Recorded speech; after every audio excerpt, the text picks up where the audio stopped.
오늘 말씀 마가복음 1장 14절에서 20절까지 함께 봉독하시도록 하겠습니다. 요한이 잡힌 후 예수께서 갈릴리에 오셔서 하나님의 복음을 전파하여 이르시되 때가 찼고 하나님의 나라가 가까웠으니 회개하고 복음을 믿으라 하시더라. 갈릴리 해변으로 지나가시다가 시몬과 그 형제 안드레가 바다에 그물 던진 것을 보시니 그들은 어부라. 예수께서 이르시되 나를 따라오라. 내가 너희로 사람을 낚는 어부가 되게 하리라 하시니 곧 그물을 버려두고 따르니라. 조금 더 가시다가 세베대의 아들 야고보와 그 형제 요한을 보시니 그들도 배에 있어 그물을 깁는데 곧 부르시니 그 아버지 세베대를 품꾼들과 함께 배에 버려두고 예수를 따라가니라. 아멘. 오늘 말씀 부르심에 응하라 라고 하는 말씀으로 하나님의 메시지 전달하도록 하겠습니다. 14절에 보시면 요한이 잡힌 후 예수께서 갈릴리에 오셔서 하나님의 복음을 전파하여 이렇게 나옵니다. 요한이 잡힌 후라고 하는 그 말씀을 시작으로 지금 마가는 예수님이 하나님의 복음을 전파하는 그 사역을 본격적으로 시작했다라고 기록을 하고 있어요. 예수님은 세례 요한이 활동하는 동안에도 메시아로서의 본격적인 사역을 했다라고 보긴 힘들지만 8개월 동안 유다 지역에서 생활하시면서 유다 지역에서 이제 예수님의 그 메시아로서의 사역을 해 오셨었어요. 근데 마가는 세례 요한이 옥에 갇힌 후에 예수님께서 갈릴리에 오셔서 하나님의 복음을 전파하고 있다라고 얘기를 하면서 유다에서 있었던 8개월의 사역을 완전히 이제 기록을 하지 않고 생략을 해버리고 뛰어넘어 버리는 겁니다. 왜 그러냐면 마가에게 있어서 예수님의 본격적인 메시아의 사역은 갈릴리로 오신 후부터로 규정을 하고 싶은 거예요. 세례 요한은 이 시대의 마지막 선지자입니다.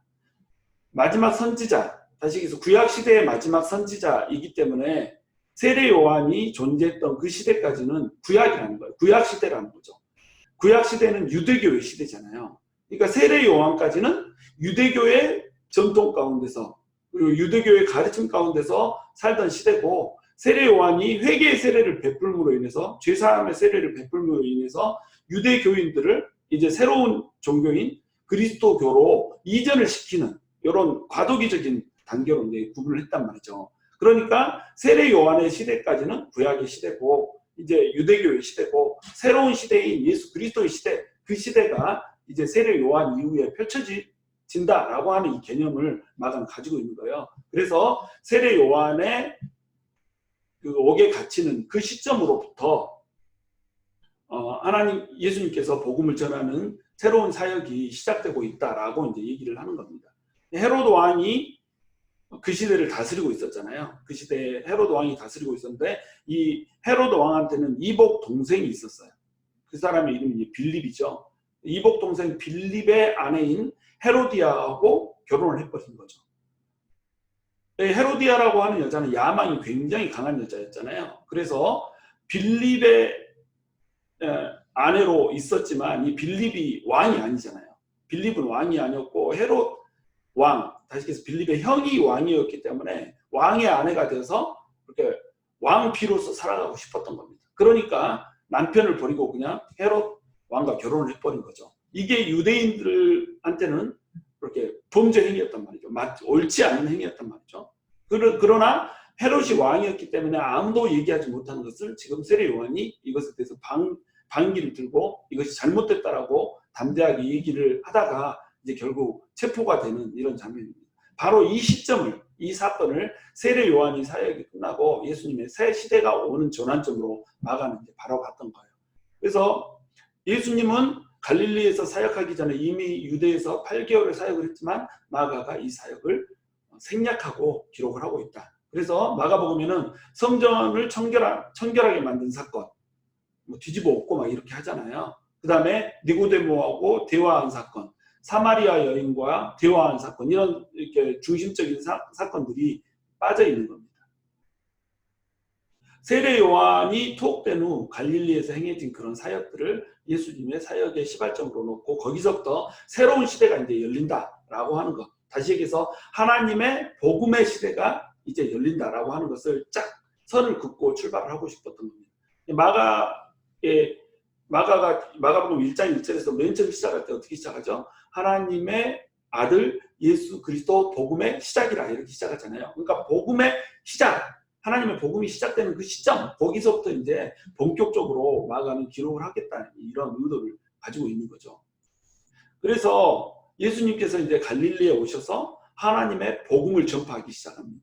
왜 갈릴리로 오셔서 복음을 전파하기 시작하는 거, 이것이 하나님 나라가 시작인가? 이건 왜 그러냐면 갈릴리라고 하는 지역은 이사야가 또는 많은 이제 예언자들이 이 땅에서부터 복음이 들리게 될 거라고 하는 것을 예언을 했어요. 특별히 이제 이사야는 구체적으로 이것에 대해서 예언을 합니다. 스불론 땅과 납달리 땅과 요단강 저편 해변길과 이방의 갈릴리여 흑암에 앉은 백성이 그 빛을 보았고 사망의 땅과 그늘에 앉은 자들에게 빛이 빛이었도다. 이렇게 예언을 했단 말이죠. 그러니까 복음이라고 하는 것은 뭐냐면 흑암에 비친 큰 빛이라는 거예요. 지금까지는 세례 요한의 시대까지는 사람들이 전부 흑암 속에 갇혀 있었다는 거죠. 근데 이제 복음이 이미 있어요. 이 복음은 그 흑암 속에 던져주는 큰 빛이에요. 하나님의 빛이에요.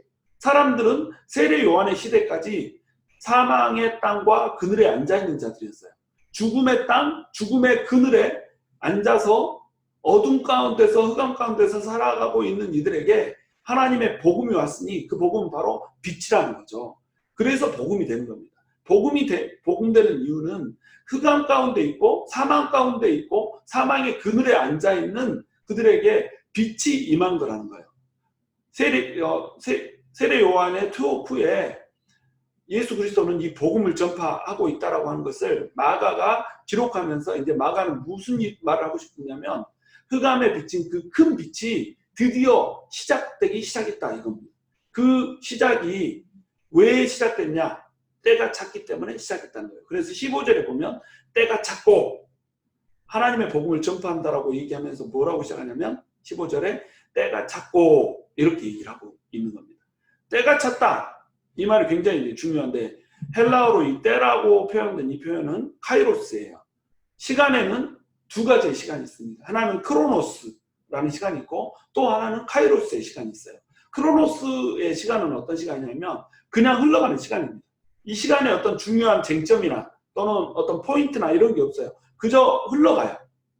물결이 흘러가듯이 화살이 쏴놓은 화살이 훅 지나가듯이 크로노스의 시간은 흘러가는 겁니다. 그러나 카이로스의 시간은 어떤 시간이냐면 크로노스의 시간 중에 가장 결정적이고 가장 중요한 시간, 이런 시간들을 불러서 카이로스 이렇게 부르는 겁니다. 지금 마가는 이 때가 찼고라고 하는 이 때에 카이로스라고 하는 단어를 씀으로써 이 시간이 굉장히 역사적으로 중요한 순간이라고 하는 것을 표현하고 있는 거예요. 사실 인류 역사상 가장 중요한 순간, 그 순간이 바로 이 순간인 겁니다. 이 순간은 인간이 사망의 그늘에서 벗어나는 시간이었고 흑암에서 빛으로 나오는 시간이었어요. 이 시간은 인간이 마귀의 나라에서 하나님의 나라로 옮겨지는 시간이었고 이 시간은 예수 그리스도가 왕권을 회복하고 드디어 왕권을 잃어버린 에덴을 잃어버린 우리 인간이 예수님을 믿기만 하면 그 왕권 가운데 그리고 에덴 가운데 회복할 수 있는 때라는 거예요. 그러니까 얼마나 중요한 시점이에요. 그래서 마가는 이 시간을 카이로스라고 불렀던 겁니다. 이 카이로스, 때가 찼다. 이 말은 어떤 때가 찼다는 말이냐면 하나님의 예표가 성취되는 때란 말이에요. 하나님의 예표. 다시 얘기해서 이스라엘 백성들이 애굽에서 이집트에서 노예로 있었잖아요. 노예로 400년 동안을 있다가 출애굽을 하게 됩니다. 이 출애굽을 하는 데까지 걸린 시간이 몇 년이었어요? 400년이었어요. 그런데 말라기에서 하나님의 말씀이 정지가 되고 하나님의 말씀이 선포되지 않는 침묵기를 400년을 보내요. 그러니까 침묵기를 보내는 이 시점은 어떤 시점이냐면 애굽에서 종살이를 하는 것과 똑같이 하나님의 백성이 아니라 마귀의 백성으로 노예 생활, 죄의 노예, 마귀의 노예 생활을 하는 400년이라는 겁니다.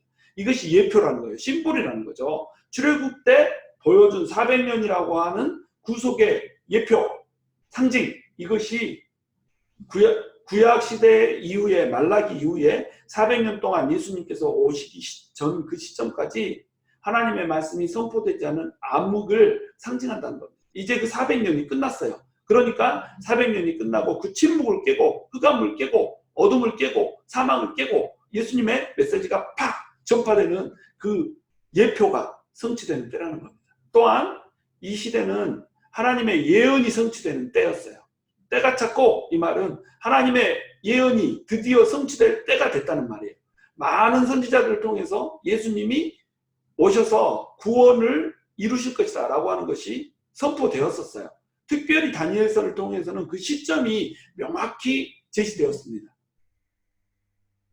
하나님의 성벽을 중건하라고 한 때로부터 언제까지라고 하는 그 때가 정확히 구체적으로 명시가 되어졌단 말이에요. 그 때가 지금 왔던 겁니다. 정확히 예수님이 와야 되는 그 시점이, 역사적인 시점이 온 거예요. 그러니까 하나님의 예언이 성취되는 때가 이제 찼다는 겁니다. 그러니까 예수님이 오시는 거죠. 그 다음에 이 예표와 예언을 성취하기 위해서 하나님의 예표와 예언으로 인해서 약속된 그 언약을 이루기 위해서 하나님께서 역사적으로 준비를 쫙 해오셨는데 그 준비가 완료될 때라는 거예요. 이스라엘 백성들은 400년 동안 이방의 압제 가운데 있었어요. 이방의 압제 가운데서 이스라엘 백성들은 하나님을 사모하고 하나님의 나라가 오기를 열망하고 있었어요. 모든 사람들이 하나님의 나라가 오기를 열망하는 그때에 바로 이제 예수님이 딱 등장을 하는 겁니다. 또한 역사적으로 모든 것을 준비했다는 얘기는 뭐냐면, 바로 이 시대 전이 어떤 시대냐면 헬라가 통치하던 시대였어요. 헬라 제국이 온 세상을 통치하면서 그 예수님이 존재하고 있던 고대 근동 지방을 포함한 유럽 전역이 헬라어로 동일 문화권이 돼버린 겁니다. 그러니까 헬라어 하나만 있으면 복음을 마음껏 전파할 수 있는 이런 시대였단 말이에요. 그러면서 그 시대는 어떤 시대냐면, 헬라가 이제 망하고 로마 제국이 당시 유럽과 고대 근동, 다시 얘기해서 이스라엘 지방을 다스리고 있던 이 시대란 말이죠. 로마 사람들은 도시를 정벌하고 나면, 도시를 이렇게 차지하고 나면 가장 먼저 했던 일이 뭐냐면 길을 닦는 거였어요. 중국인들은 가장 먼저 정복을 하고 나면 성을 쌓았어요. 성을 쌓고 침범을 못하게 이렇게 만드는 일을 했다면, 로마 사람들은 길을 만들었단 말이죠. 길을 만들어서 그 길을 타고 로마 군이 어디든지 빠른 속도로 달려갈 수 있게 이렇게 해놨다는 겁니다. 그래서 혹시라도 로마의 정책에 반대하거나 로마에 거역하는 세력이 있으면 그 길을 타고 쫓아가서 그곳을 초토화시킴으로 말미암아 사람들이 이 로마에 대적하면 안 되겠구나 라고 하는 그런 공포를 불러일으키게 하는 정치를 했다는 거예요. 그래서 로마는 잘 닦인 길, 로마 전역, 이 제국 전역이 잘 닦인 길이 있었어요. 그러니까 이 길을 통해서 복음을 전하는 사람들이 마음껏 돌아다니면서 복음을 전할 수 있었단 말이죠. 그리고 로마 제국의 통치하에 모든 유럽이 있었기 때문에 마음껏 복음을 전파할 수 있는 치안이 마련되어 있었어요. 도적의 이런 위험과 또 길이 험한 산길을 걸어야 되는 이런 위험들을 최소화시키면서 복음을 전할 수 있는 가장 최적기가 바로 이때였다는 겁니다. 이것은 누가 만든 거냐? 하나님께서 만들어 놓으셨다는 거예요. 하나님께서는 역사적으로 준비를 쫙쫙쫙쫙 진행시키면서 하나님의 때, 다시 얘기해서 카이로스라고 하는 때를 준비시켜 놨다는 거예요. 그리고 이 카이로스의 때가 온 겁니다. 하나님의 예표가 성취되고 하나님의 예언이 성취되며 역사적으로 모든 것이 준비가 완료된 이때가 바로 성취가 됐다는 거예요. 이때가 바로 이르렀다는 겁니다. 이 시대, 이때는 뭐냐면 구원 역사에서 가장 중요한 순간이고 메시아의 시대이고 사단의 권세가 무너지는 시대이고 인류가 사망의 땅과 그늘에서 구원을 얻는 때였다는 겁니다. 그러니까 이 때가 왔으니까 이제 세상의 나라는 끝나고 하나님 나라가 세워져야 된다는 겁니다. 그래서 하나님 나라가 왔다. 이렇게 얘기하는 거예요. 하나님의 나라. 그러니까 마가의 메시지는 뭐였냐면 하나님의 나라가 가까이 왔다는 거였습니다. 마가뿐만이 아니라 모든 공감 복음에서 예수님이 선포했던 메시지는 뭐였냐면 하나님의 나라가 왔다라는 거였어요. 하나님의 나라가 왔으니까 이제 너희는 하나님의 나라 안으로 들어오라 라고 하는 초청을 보내는 거. 이걸로 예수 그리스도의 사역이 시작이 되는 겁니다. 이 하나님의 나라라고 하는 거, 이것은 하나님의 통치가 이루어지는 나라예요. 나라는 3대 요소가 있다고 그랬잖아요. 영토와 백성과 주권이라고 하는 3대 요소가 있어요. 영토, 모든 세상이 하나님이 만든 땅이잖아요. 모든 땅이 하나님의 땅이란 말이죠. 또 백성, 모든 이 세상에 살고 있는 사람들이 전부 하나님의 피조물이에요. 하나님의 백성이죠. 문제는 뭐예요? 하나님의 피조물이 하나님의 땅에서 살면서 하나님을 왕으로 모시지 않는 겁니다. 하나님의 주권이 무너져 버린 거예요. 하나님은 모든 세상의 왕이고 모든 세상의 주인인데 인간이 하나님을 왕으로 인정을 하지 않는 겁니다. 자신들이 왕이 돼서 살아가는 거예요. 그러니까 하나님의 나라가 아니라 이제 지금 이 나라는 뭐냐면 마귀의 나라라는 겁니다. 범죄로 인해서 에덴에서 인간이 쫓겨난 이후로 사람들은 자신의 나라를 세워보기 위해서 예를 썼어요. 어떻게 하든지 자기가 왕이 되어서 통치하는 나라를 세우려고 예를 썼죠. 그러나 이 나라는 인간의 나라가 아니에요. 마귀의 나라예요. 마귀가 인간에게 도전해서 인간이 무너지게 했고 마귀가 인간을 마음대로 통치하며 마귀의 법대로 악한 사탄의 법대로 인간을 통치한 거예요. 인간들은 눈에 보이지 않는 마귀가 영적인 세계에서 보이지 않기 때문에 마치 자기들이 세상을 다스리고 있는 것처럼 착각하며 살았다는 거예요. 그러니까 마귀의 강탈 가운데서 놀아나면서 힘들게 고통 가운데 고난 가운데 세상을 살아가는 겁니다. 흑암 가운데 사망의 그늘 가운데 이 세상을 살아가게 되어 있다는 거예요. 이 마귀의 나라, 마귀의 통치가 이루어지고 있는 이 나라를 하나님께서 이제 하나님의 통치가 이루어지는 나라로 바꿔버리겠다는 거예요. 이제 그 시점이 가까웠다는 거죠. 그러니까 때가 찼고 하나님 나라가 가까이 왔으니까 너네는 이 하나님 나라로 들어와라 이겁니다. 예수님께서는 마귀의 일을 멸하시고 하나님의 왕권을 회복하실 것을 선포하고 있는 거죠. 하나님 나라에 들어오라는 거죠. 그러면 하나님 나라에 이제 들어가기 위해서 필요한 것은 무엇인가? 그래서 이제 그 다음 구절이 뭐라고 나오냐면 회개하고 복음을 믿으라 이렇게 나온 겁니다. 자, 복음이 선포되었어요. 때가 차고 이제 하나님 나라가 가까웠어요. 그러니까 하나님 나라로 들어와야 돼요. 하나님 나라로 들어오는 방법은 뭐라고요? 회개하고 복음을 믿는 거였어요. 이것이 첫 번째 부르심입니다. 하나님께서는 지금 나라를 세우기를 원하시고 이 하나님의 나라로 들어오게 하기 위해서 예수님을 보내셨는데 예수님께서는 하나님의 나라로 마귀에 속했던 사람들이 마귀의 나라로부터 벗어나서 하나님 나라로 들어오기를 원하세요. 하나님 나라로 초청을 하고 있는 거죠. 첫 번째 초청은 뭐냐면 생명으로의 초청이에요. 회개하고 복음을 믿으면 생명을 얻게 될 거라는 거예요. 하나님 나라의 자녀가 될 거라는 거예요. 하나님 나라의 백성이 될 거라는 거예요. 이게 첫 번째 부르심입니다. 그래서 하나님 나라에 들어가기 위해서는 회개와 믿음이 요구됐어요. 회개하고 복음을 믿는 것이 그 믿음이 요구됐단 말이죠. 그러니까 하나님의 나라는 인간의 공로가 아니라 은혜로 들어가는 나라예요. 하나님의 나라는 은혜로 믿음을 통해서 들어가는 나라라는 거죠.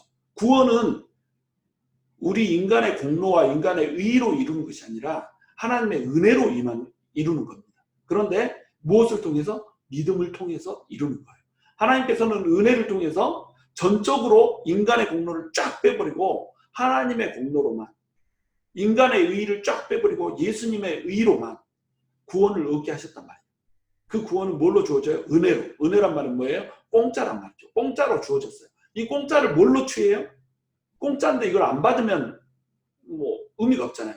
공짜로 주어진 이 선물을 받아야 되잖아요. 이 받는 것은 무엇을 통해서 받냐면 믿음을 통해서 받는 겁니다. 믿음으로 그것을 은혜를 받는 거예요. 그러니까 은혜로 믿음을 통해서 들어가는 나라가 바로 하나님의 나라고 은혜로 믿음을 통해서 받게 되는 것이 바로 하나님의 구원이라는 겁니다. 그러니까 하나님은 믿기만 하면 되는 거예요. 예수님을 믿기만 하면 복음, 다시 얘기해서 예수는 그리스도라고 하는 메시지, 예수가 그리스도가 돼서 기름 부으심을 받은 자가 돼서 마귀가 왕이 아니라 예수님이 왕이고, 그래서 우리의 왕권을 회복시켜 주시고 제사장이 되셔서 우리의 모든 죄를 한 번의 제사로 사하여 주시고 선지자가 돼서 천국으로 올라가는 길을 가르쳐 주신 이 예수는 그리스도라고 하는 복음을 믿기만 하면 너희는 하나님의 자녀가 되는 권세를 누리게 될 것이다 라고 하는 약속을 주는 거예요. 그러니까 회개하고 복음을 믿으라 라고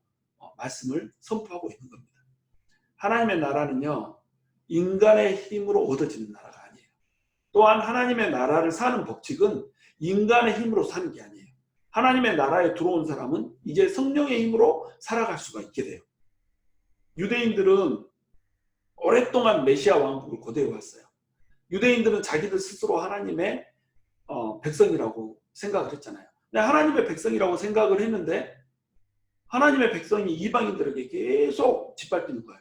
아수르에게 짓밟히죠. 바벨론 제국에 짓밟히죠. 헬라 제국에 짓밟히죠. 로마의 제국에 짓밟히죠. 이 짓밟히는 동안에 이들은 언제쯤 메시아가 와서, 언제쯤 그 예표와 예언을 통해서 예언된, 제시된 그 메시아가 오셔서, 그리스도가 오셔서 우리를 이방인의 학정으로부터 벗어나서 세상의 중심으로 놔줄까라고 하는 것을 고민을 했다는 거예요. 그들은 다윗 같은 정치적인 왕이 와서 로마 제국을 무찌르고 이스라엘이 중심이 되어서 이스라엘이 전 세계를 다스리는 바로 그 나라를 기대하고 있었던 거예요. 그 나라의 왕이 될 분, 그분이 뭐냐면 그리스도고, 그 나라의 백성이 될 사람, 그 사람들이 누구냐면 우리라고 하는 거였어요. 그것을 기다렸던 겁니다. 그런데 그 나라가 오기 위해서는 그들은 그 나라가 오기 위해서는 자기 의와 자기 노력과 자기 공로가 필요하다고 착각을 했던 거예요. 하나님의 나라는 은혜로 주어지는 건데 열심히 의를 쌓고 열심히 노력을 하고 열심히 공로를 이루고 열심히 행위를 해서 자기 행위로 의로워지면 그 하나님의 나라가 올 거라고 착각을 했다는 겁니다. 그러나 인간이 아무리 노력하고 인간이 아무리 의로워도 인간이 아무리 행위로 자기 공적을 쌓아도 하나님의 영광에 결코 이룰 수가 없다는 거예요. 그러니까 예수님께서는 오셔서 복음이라고 하는 것을 우리에게 주셨던 겁니다. 너희의 의가 아니라, 너희의 공로가 아니라, 너희의 노력이 아니라, 무력이 아니라, 사랑으로, 정복이 아니라 섬김으로 세워지는 그 종의 나라, 그 고난받는 종의 나라, 그 나라를 내가 너희에게 줄 것이다 라고 하는 거예요. 로마의 그리스도인들 역시 이제 핍박을 받고 있었잖아. 이 핍박을 받고 있는 과정 가운데 예수 그리스도가 왕이라고 했잖아요. 그러니까 핍박받으면서 어떤 생각을 하겠어요? 예수님이 언제 와서 이 로마를 정복하고 무너뜨려 줄지를 기대를 했을 거 아니에요. 이 사람들에게 마가는 지금 동일한 메시지를 주는 겁니다. 예수님은 무력과 정복을 통해서 하나님 나라를 이루시는 분이 아니라는 거예요. 예수님은 머리에 빛나는 후광이 있는 존재로 온 게 아니라 인간 중에서도 가장 낮은 인간으로, 천한 인간으로 오셨어요. 예수님은 제왕의 옷을 입고 오신 것이 아니라 희생 제물의 옷을 입고 오신 분이라는 거예요. 그러니까 예수님은 고난받는 종, 하나님께 순종하여서 모든 인간들을 위해서 고난의 대속 제물로 드려지는 분으로 왔다는 거죠. 그러나 이 예수님은 하나님의 아들로서 충분한 권세와 위엄을 동시에 가지고 있는 분이에요. 충분한 권세와 위엄을 가지신 분이니까 예수님의 말에 귀신도 순종을 했고 바람도 순종을 했고 바다도 순종을 했고 질병도 순종을 했고 심지어는 죽음까지도 순종을 하더라. 이것을 마가는 지속적으로 기록을 하고 있는 겁니다. 그럼에도 불구하고 예수님은 종으로 사셨다는 거예요. 하나님의 아들이고 하나님의 아들로서의 권세와 위엄과 능력을, 권능을 모두 갖추고 있었음에도 불구하고, 아직 갖추고 있었음에도 불구하고 예수님은 종으로 사셨다는 거예요. 왜냐하면 은혜를 주시기 위해서, 자기의, 자기 열심, 자기 힘이 아닌 바로 회개와 믿음으로 가는 하나님의 나라라고 하는 것을 주시기 위해서 예수님께서는 그렇게 하셨다는 거죠. 그러니까 너희도 어떻게 하는 거예요? 핍박과 고난과 순환을 이기고 예수님의 영광, 예수님의 권위, 그것들을 받기 위하여서 너희 역시 순종하고 너희 역시 고난과 순환이라고 하는 것을 하나님의 나라를 위해서 버티고 견디고 이겨라 라고 하는 메시지를 지금 주고 있는 겁니다. 그러므로 하나님의 나라는 예수 그리스도와 함께 시작되었고 이제 전 세계로 확장될 것이고 재림의 때에 완성이 될 것인데, 이 재림의 때에 완성될 하나님의 나라, 이 나라는 자기의 자기 여신 자기 힘으로 가는 것이 아니라 바로 회개와 믿음으로 가는 것이다. 그러니까 너네는 하나님의 나라가 왔으므로 뭐해라? 회개와 믿음으로 반응해라 이거예요. 나의 하나님 나라에 대한 초청, 생명으로에 대한 초대에 회개와 믿음으로 반응을 하라는 겁니다.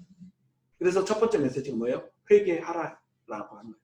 회개하라, 이 말은 뭐냐면 뉘우치고 고치라 이겁니다. 회는 이 돌이킨다는 얘기잖아요. 개는 뭐예요? 고친다는 뜻이잖아요. 그러니까 리턴입니다. 유턴이에요. 유턴. 가던 길을 돌이켜서 하나님을 향해서 달리는 거예요. 우리는 보통 생각할 때 회개하면 막 하나님 앞에 뉘우치는 걸 생각하거든요. 그게 아니에요. 뉘우치는 건 뭐냐면 가다가 그냥 정지하는 거예요. 이게 뉘우치는 거거든요. 근데 하나님은 가다가 정지해서 돌이켜서 하나님을 향해서 달려오기를 바라신다는 거죠. 이걸 이제 회개라고 하는 단어를 헬라어로는 메타노이아 이렇게 얘기하는데, 메타노이아라는 말은 뭐냐면 메타, 변화시킨다, 바꾼다는 뜻이에요. 노이아, 마음이라는 뜻이에요. 마음을 바꾼단 말이에요. 어떻게? 세상을 향했던 마음, 내 정욕을 향했던 마음, 그 마음을 예수 그리스도를 향해서 돌린다. 하나님을 향해서 돌린다 이 말이에요. 그러니까 결국 뭐예요? 돌아오라 이 말입니다. 유턴해서 돌아오라. 세상을 향해서 정욕을 향해서 달리던 그 발걸음을 스탑하고 이제 나한테 돌아오라 이겁니다. 이게 회개의 의미예요. 그 다음에 이제 믿으라 이렇게 얘기하잖아요. 뭘 믿어야 되는 거예요? 죄와 사망의 그늘에서 건져내시는 예수님의 속죄와 구원의 사역을 믿으라는 거예요. 예수는 그리스도, 예수님이 그리스도가 되어서 모든 인간의 죄를 끝내시고 모든 인간을 왕으로 그 왕권을 회복시켜 주시고 왕 같은 제사장으로 세워주시는 그 속죄의 은혜, 그리고 구원의 은혜, 회복의 은혜를 믿으라는 거예요. 그 믿음으로 우리는 생명을 얻을 수가 있다는 겁니다. 공로가 아닌 회개와 믿음을 통해서 들어가는 하나님 나라로 들어오라고 정식적인 초청을 하고 있는 거죠. 죄를 인정하는 그 가난한 마음을 가진 사람들만 들어갈 수 있는 나라가 바로 하나님 나라예요. 왜냐하면 돌이켜서 죄를 회개하고 나한테 와라 했는데 난 돌이킬 게 없는데요? 이러면 돼요. 들어갈 수가 없다는 겁니다.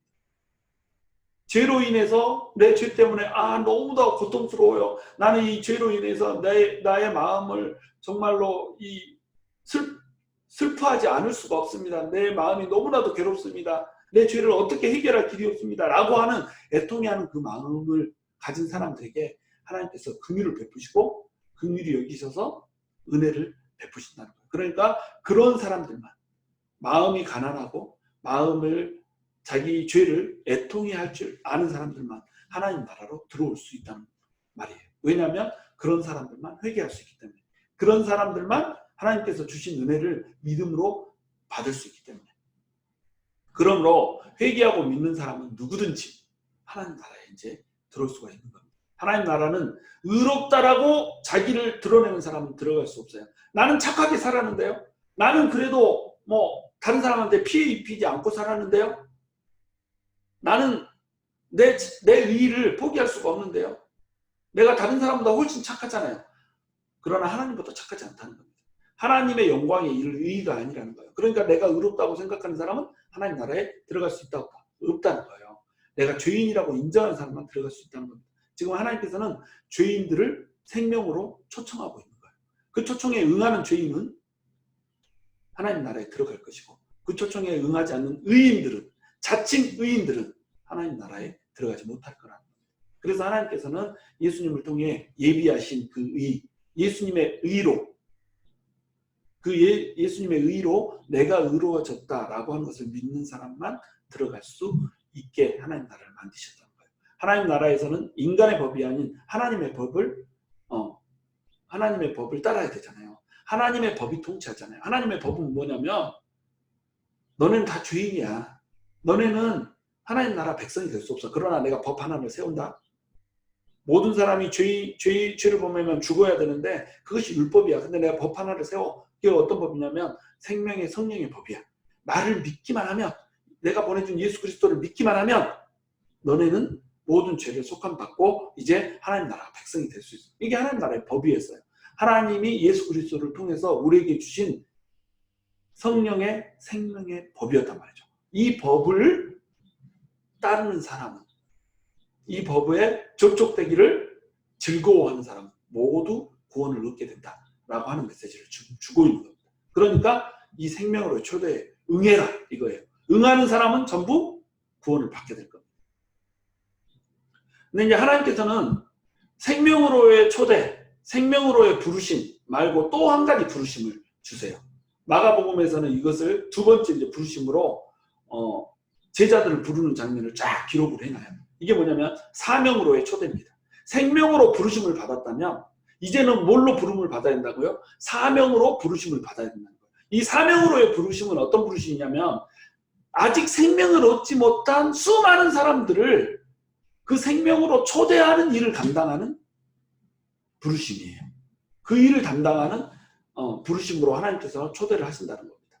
누구를 부르시냐면 바로 베드로와 안드레와 요한과 야고보를 포함한 모든 제자들을 부르세요. 하나님 나라를 위해서 일할 제자들을 지금 부르시고 계신 겁니다. 이 부르심은 어떠한 속성을 가지고 있냐면 첫 번째, 주님께서 일방적으로 선택한다는 속성을 가지고 있어요. 예수님께서 갈릴리 해변을 쫙 거니십니다. 갈릴리 해변에는 왜 예수님께서 오셨어요? 바로 사명으로 초대할 사람들을 찾기 위해서 오셨어요. 갈릴리 해변에는 예수님을 따르는 수많은 사람들이 모였어요. 예수님께서 벌써 이렇게 복음을 선포할 때 사람들은 예수님의 그 복음에 매혹되었어요. 매료되었어요. 그리고 예수님께서 많은 사람들을 이제 가르치고 이랬기 때문에 많은 사람들이 모여들었어요. 그 많은 사람들 중에서 예수님께서 제자로 택한 사람들은 12명밖에 안 된다. 이 유다 땅을 살고 있는, 이스라엘 땅을 살고 있는 수많은 사람들 중에서 예수님께서 예수님을 믿도록 선택한 사람도 일부였지만 또 그들 가운데서도 예수님의 복음을 전할 첫 번째 제자들로 세운 사람들도 12명 딱 세우셨다는 거예요. 예수님께서는 일방적으로 선택을 하세요. 베드로, 요한, 야고보, 안드레 이런 사람들이 다른 사람보다 나았다, 다른 사람보다 똑똑했다 이런 말 전혀 없어요. 그냥 전적으로 예수님의 주권하에 선택을 받은 겁니다. 그물을 던지고 있는 시몬과 안드레를 예수님께서 해변가에서 발견을 하세요. 그리고 예수님께서 그 시몬과 안드레에게, 시몬은 이제 나중에 베드로가 되죠. 이 시몬과 안드레에게 말을 하는 겁니다. 나를 따르라 얘기를 하는 거예요. 우리가 예수님을 선택한 것이 아닙니다. 예수님이 우리를 선택했어요. 그러니까 우리가 예수님을 믿게 된 거예요. 너희가 나를 택한 것이 아니요 내가 너희를 택하여 세웠나니 노래에도 나오잖아요. 이게 예수님의 말씀이에요. 너희가 나를 택한 것이 아니고 내가 너희를 불러 세웠다 이거예요. 예수님께서는 우리를 선택하셨어요. 창세 전부터 예수님께서 우리를 알고 계셨고 태어나기도 전부터 예수님께서는 우리를 하나님의 백성으로 선택하셨으며 오늘 이 시간에 예수님께서는 우리를 예수님의 사명자로 부르고 계신다는 거예요. 우리가 연약하기 때문에 예수님의 일을 감당할 수 없다. 그렇지 않아요. 우리가 죄가 많기 때문에 예수님 하나님의 백성이 될 수 없다. 그렇지 않아요.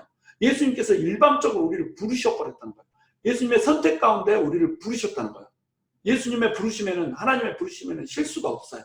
그러니까 하나님의 선택은 적중하신 겁니다. 적중하셔서 우리가 연약하다 할지라도 우리가 거기에 응하기만 하면 오늘 우리는 예수님의 사명자로 살 수가 있는 거예요. 가치 없는 삶이 가치 있는 삶으로 바뀔 수가 있다라고 하는 것입니다. 그 다음에 이제 두 번째는 부르심의 이유예요. 왜 예수님께서 부르셨냔 말이에요. 예수님께서 부르신 이유는 뭐냐면 하나님의 나라를 위해서 부르셨습니다. 하나님의 나라를 확장하기 위해서 부르셨어요. 하나님의 나라라고 하는 건 뭐라고 그랬죠? 하나님의 땅에서 하나님의 백성이 하나님의 주권을 인정하면서 사는 거예요. 하나님의 통치를 따르면서 사는 겁니다. 하나님의 통치에 따라서 산다 이 말은 뭐예요? 하나님의 뜻대로 살지 않는 백성들이 이제 하나님의 뜻대로 살기로 결정하고 하나님의 뜻을 따라서 죄를 범하지 않고 하나님의 가르침대로 사는 것을 의미해요. 이것을 어려운 말로 성결이라고 얘기합니다. 세상과 구별되게 성결되게 사는 거예요. 그래서 성화를 통해서 성결을 통해서 하나님 나라가 확장돼요. 이게 개인적인 거예요. 교회의 성결을 통해서 교회의 거룩을 통해서 하나님 나라가 확장돼요. 그런데 또 하나님의 나라는 하나님의 나라 백성들이 성결해지는 것뿐만 아니라 하나님 나라의 백성으로 들어오는 사람들이 늘어나야 될 거 아니에요. 하나님을 모르는 사람들은 하나님을 믿어야 될 거 아니에요. 그러니까 하나님 나라는 무엇을 통해서 확장돼요? 전도와 선교를 통해서 확장이 되는 겁니다. 그러니까 뭐가 필요하겠어요? 전도와 선교를 하나님의 부르심에 순종하여서 해내는 제자들이 필요하게 되는 겁니다. 다시 얘기해서 사람을 낚는 어부가 필요하다는 거예요.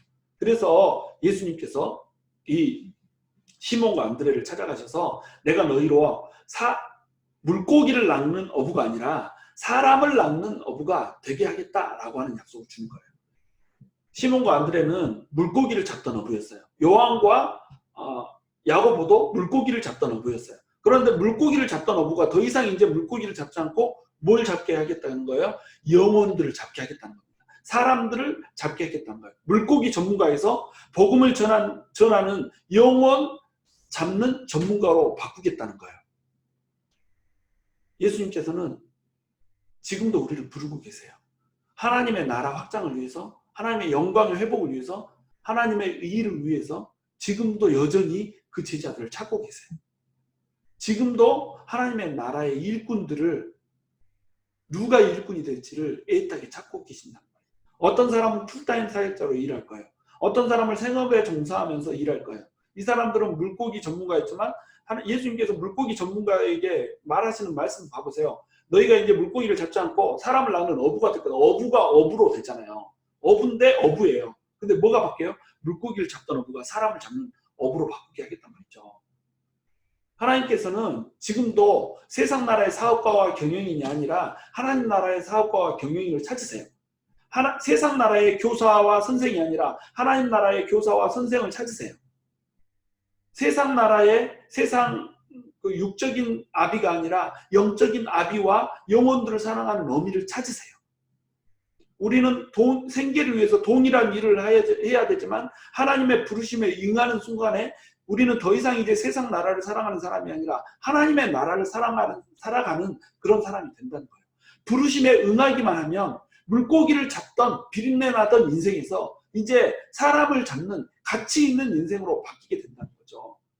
내 배를 채우고 나 혼자 살 것이 살아나기 위해서 무엇을 먹고 무엇을 입고 무엇을 누리면서 살지만을 생각하면서 살아가던 그 인생이 더 이상 그런 인생이 아니라 그렇게 살다가 그냥 덧없이 안개처럼 사라져버리는 인생이 아니라 정말로 하나님의 부르심에 응하여서 하나님의 가치 있는 것에 자기 생명을 드리고 자기 인생을 드리며 살다가 정말로 썩지 않은 하나님의 영광에 참여하는 인생으로 가치 있는 인생으로 하나님께서는 삼아주시기 위해서 우리를 지금도 부르고 계신다는 겁니다.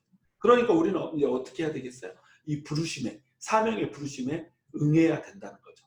생명의 부르심에 응했으면 이제 사명의 부르심 가운데도 우리가 응해야 된다는 겁니다. 부르심에 응하는 이제 우리의 태도가 어때야 되는가라고 하는 것을 점검해 보기를 원합니다. 이 시몬과 안드레는요, 예수님이 부르실 때 즉시 주님을 따랐어요. 즉시 그물을 버려두고 예수님을 따랐어요. 주님은 지금도 복음을 위해서 우리를 부르시고 계시고 우리가 즉시 순종하여서 하나님 나라를 위해서 살기를 원하세요. 하나님의 나라를 전하는 사람이 되기를 원하세요. 머뭇머뭇하면서 세상을 돌아보기를 원하지 않으세요. 그 다음에 두 번째, 모든 것을 버려두고 예수님을 쫓기를 원하세요. 안드레와 요한을 발견했어요. 안드레와 요한은 무엇을 하고 있었냐면 배에서 그 다음 물고기를 잡기 위해서 그물을 깃고 있었습니다. 같이 그물을 깃고 있는 사람들 중에서는 같이 일하는 아버지 세베대가 있었고 또 같이 일하던 품꾼들이 일꾼들이 있었어요. 요한은 조금 이렇게 부유한 사람이었죠.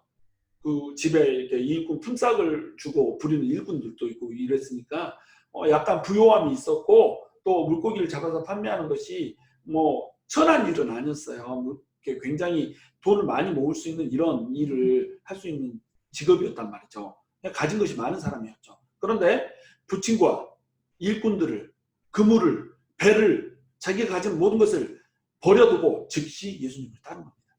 예수님의 부르심에는요, 모든 것을 뒤로 하고 응답을 해야 되는 거예요.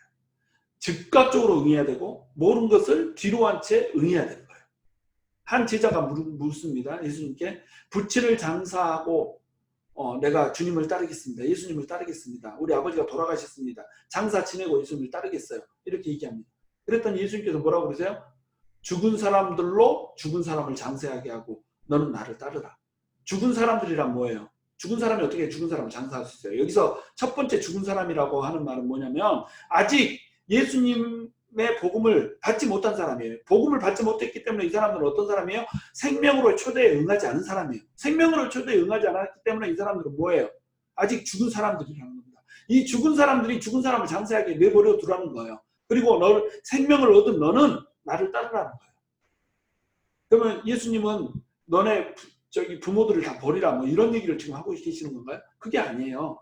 예수님께서는 지금 부친 장사 같은 거 이런 거 신경 쓰지 말라 이런 얘기 하고 있는 게 아니고 생명으로의 초대를 받은 사람이 어떻게 사명으로 초대받는가라고 하는 것을 설명하고 있는 거예요. 생명으로 초대받고 나는 이제 예수 믿고 천국 간다라고 룰루랄라 하고 있지만 예수님께서는 생명으로 초대받았으면 이제 내가 무엇을 해야 될지 무슨 일을 해야 될지를 신경 쓰라는 겁니다. 생명으로 초대에 머물지 말고 사명으로 초대에 응하라는 거예요. 여러분 롯의 봐보세요. 롯의 처도 생명으로의 초대를 받았습니다. 소돔과 고모라 땅이 멸망한대요. 소돔과 고모라 땅은 정욕의 땅이었고 탐욕의 땅이었어요. 그러니까 유황의 불 가운데 멸망할 땅이었어요. 근데 롯의 처는 구원을 얻었어요. 그래서 너는 소돔과 고모라를 피해서 산으로 도망가라. 산으로 도망가면 네가 산다라고 하는 메시지를 받았단 말이죠. 생명으로의 초대에 이렇게 부르심을 받았단 말이죠. 그런데 롯의 처가 어때요? 도망가는 중간에 뒤를 봐버립니다. 근데 그 뒤에는 뭐가 있어요? 세상이 있는 거예요. 소돔과 고모라가 있는 거예요. 소돔과 고모라는 어떤 땅이에요? 이제 곧 무너져서 요한불에 타서 무너져가지고 사해 바다에 잠기면서 소금이 돼버린 땅이었어요. 소금의 일부가 돼버린 땅이었어요. 근데 소금의 일부가 될 그 세상을 봤기 때문에 소금 기둥이 돼버린 겁니다. 자기가 바라보는 것처럼 돼버린 거예요. 자기가 바라보는 것을 닮아버린 거예요. 우리도 마찬가지예요. 하나님의 나라를 바라보고 하나님의 영광을 바라보고 하나님을 바라보면 우리는 하나님처럼 돼요. 하나님의 일부가 돼요. 그런데 망해질 세상, 썩어질 세상을 바라보면 우리도 망해지고 썩어져서 세상처럼 이렇게 멸망해버린다는 거예요. 썩어져 버릴 거라는 거죠. 그러니까 너네는 무엇을 바라봐라? 하나님의 나라를 바라보라는 거예요. 하나님의 나라를 바라보고 올인하고 모든 것을 바쳐야 너희에게 뭐가 있을 것이다. 하나님을 담는 삶, 하나님의 나라를 유업으로 받는 삶, 그것이 있을 거라는 거예요. 주님께서는 3년 조금 넘는 기간 동안 그 짧은 기간 동안에 구원 사역을 완수를 했어야 됐습니다. 예수님한테 많은 시간이 없었어요. 3년 딱 시간이 있었습니다. 그 짧은 시간 동안에 하나님의 구원 사역을 전부 다 심하게 완성을 해야 되는 거예요.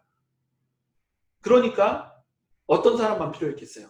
날 따르라 했는데 즉각적으로 네 하고 뭐 그냥 좀비처럼 이렇게 따라가는 이런 사람들, 좀비는 아니지만 자기 의지로 따랐지만 즉각적으로 따르는 이런 사람들만 필요했다는 거예요. 머뭇거리는 사람 필요하지 않았다는 거예요. 세상 돌아보는 사람 필요하지 않았다는 거예요. 지금도 예수님께서는 동일한 사람들을 찾으세요. 이 세상은 곧 멸망이에요. 곧 예수님께서 오십니다. 곧 하나님의 나라가 도래합니다. 곧 하나님의 나라가 완성될 거예요. 즉시 따르는 사람만 필요합니다. 즉시 하나님께 순종하는 사람만 필요한 거예요. 여러분 이제 마가복음의 독자의 입장에서 한번 마지막으로 보기 원해요. 마가복음은 로마에 핍박받는 그리스도인들이 대상이라고 그랬죠. 로마에 핍박받는 그리스도인들을 대상으로 쓰다 보니까 이제 마가복음에서는 특별하게 제자도가 강조가 돼 있어요. 그러니까 로마에 핍박받는 그리스도인들이 가장 필요한 게 뭐였어? 이 핍박을 이길 수 있는 용기와 희망이 필요했던 거예요. 그러면 이 용기와 희망을 어떻게 심어줄 것인가? 예수님이 어떻게 살다가 어떻게 가셨는지, 그리고 어떻게 영광을 받으셨는지 이걸 가르쳐주면 이것을 이길 수 있는 용기와 희망이 생길 것이다. 이렇게 이제 마가는 생각을 했던 거예요. 그래서 마가복음에서는 끊임없이 두 가지 질문을 합니다. 첫 번째 질문은 뭐냐면 너희가 믿는 예수님이 누구냐 이거예요. 너희가 믿는 예수님이 누구냐. 예수님은 하나님의 아들이고 하나님의 영광을 가진 분인데 그 권세와 권능을 가졌음에도 불구하고 자기를 순종하고 자기를 내어주신 분이다. 그것을 통해서 예수님은 결국 영광을 다시 회복하신 분이다. 이거예요. 두 번째 질문은 뭐냐면 예수님을 믿는 사람들에게 요구되는 것이 무엇이냐. 예수님을 믿는 사람들이 어떻게 살아야 되느냐라고 하는 것을 대답을 한 거예요. 그게 질문을 한 거예요. 그 질문에 대한 대답은 뭐예요? 제자로 살라는 겁니다. 스승을 따라 살라는 겁니다. 순환을 받고 권한을 받으면서 살라는 겁니다. 그렇더라도 예수님을 배역하지 말고 예수님의 그 믿음을 지키면서 하나님 나라 확장을 위해서 살라는 겁니다. 그러면 뭘 주겠다는 거예요? 예수 그리스도께서 받았던 그 영광을 너네에게도 동시에 주겠다는 거예요. 이것이 마가복음의 지속적인 메시지예요. 지금 그 메시지를 주기 위해서 그 메시지를 받는 첫 번째 제자들을 부르는 겁니다. 생명으로 초대를 했고 이제 사명으로 초대를 한 거예요. 로마의 그리스도인들에게 가장 필요했던 질문, 그게 뭐냐면 너희가 믿는 그리스도는 누구냐? 이거였어요. 너희가 믿는 그리스도는 누구냐? 그 다음에 두 번째는 뭐냐면 예수님을 믿는 사람들에게 요구되는 것은 무엇이냐? 이거예요. 예수님은 어떤 분이시고 어떻게 상황에 반응했냐? 그리고 예수님을 따르는 사람은 어떻게 예수님을 따라야 되고 어떻게 그 상황에 이렇게 반응을 할 것인가? 이거예요. 그 질문에 대한 마가의 대답은 너무나도 간단해요. 첫 번째는 뭐냐면 예수님은 하나님 나라의 왕이라는 거예요. 예수님은 왕으로서 영광과 존귀와 권능을 가지신 분이에요. 그러나 그것을 내려놓고 하나님 나라를 위해서 순종으로 고난 받으셨어요. 그것을 통해서 하나님은 하나님 나라의 그 왕이시라고 하는 것을 스스로 증명하셨고 왕권을 회복하셨어요. 왕으로서의 영광을 예수님께서는 회복하셨어요. 이제 그 영광을 누구에게 나눠주기 원하세요? 제자들에게 나눠주기 원하신다는 겁니다. 그러면 제자들은 먼저 하나님 나라로 부르심을 받은 존재라는 거죠. 제자들이 누구냐? 생명으로 초대받은 자다. 제자들이 누구냐? 사명으로 초대받은 자다. 그러니까 생명으로 초대를 받았기 때문에 하나님의 생명을 얻은 자는 영원한 생명을 얻은 자잖아요. 그러니까 그 생명을 잃을 수 있어요, 없어요? 결코 잃을 일이 없다는 거예요. 그러니까 두려워 말라. 그러니까 로마의 핍박에서도 무서워 말라. 그들이 너의 생명을 해할지라도 영원한 생명, 너희의 영혼은 결코 해할 수 없다. 영혼을 해치는 자, 그 자만 두려워하라 이겁니다. 그 다음에 이제 사명으로 초대를 받은 자예요. 사명으로 초대받았기 때문에 생명에 응했다면 사명에도 응하라는 거예요. 그러니까 예수보다 다른 것을 더 사랑하는 자는 제자가 될 수 없다는 거예요. 자기를 부인하고 자기 십자가를 지고 예수님을 쫓음으로써 믿음을 증명하라는 거죠. 빈곤과 고난과 순교의 위험 속에서도 예수님을 따르라는 거죠. 그래서 극도의 빈곤과 고난과 순교의 위험 속에서 살던 로마 기독교인들에게, 핍박받는 로마의 기독교인들에게 가장 필요한 메시지를 지금 마가는 주고 있는 겁니다. 이 메시지를 동일하게 우리에게도 예수님께서는 지금 주고 계세요. 어떤 메시지를 주고 있어요? 우리에게 예수님이 누구냐 이겁니다. 그리고 우리는 예수 그리스도의 부르심에 어떻게 반응할 것이냐 이겁니다. 여러분 어떻게 반응하시겠습니까? 우리는 누구입니까? 우리는 예수님의 제자입니까? 아니면 팬입니까? 우리는 예수 그리스도의 생명으로 초대와 사명으로 초대에 어떻게 반응하시겠습니까? 오늘 하루 동안 그리고 다음 일주일 사는 동안 여러분 이거 좀 묵상하기 원해요. 우리에게 정말로 예수 그리스도의 생명의 초대의 응함과 사명의 응한 그 제자로서의 삶이 우리 삶 속에서 펼쳐지기를 주님의 이름으로 축원합니다.